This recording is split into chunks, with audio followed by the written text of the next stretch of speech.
ইরানে ইসরায়েলি হামলা শুরু হওয়ার পর আবারও আলোচনার কেন্দ্রে এসেছে হরমুজ প্রণালী।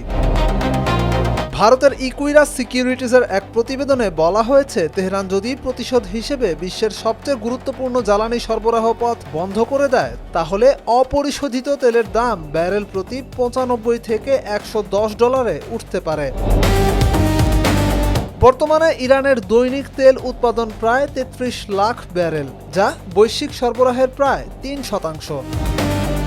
প্রতিবেদনে সতর্ক করে বলা হয়েছে, চলমান উত্তেজনার মূল বিষয় হচ্ছে এই তেল। হিসাব অনুযায়ী প্রতি 1% সরবরাহ ব্যাহত হলে তেলের দাম সাধারণত 3 থেকে 5% বাড়তে পারে। সেই হিসেবে শুধু ইরানের তেল সরবরাহই যদি ব্যাহত হয়, তাহলে অপরিশোধিত তেলের দাম 9 থেকে 15% বাড়তে পারে। বর্তমানে ভিত্তিমূল্য যদি ব্যারেল প্রতি $70 ধরা হয়, তাহলে শুধু প্রত্যক্ষ সরবরাহ কমার কারণেই তেলের দাম প্রায় $6 থেকে $11 বাড়তে পারে। এতে তেলের দাম $76 থেকে $81 মধ্যে উঠতে পারে।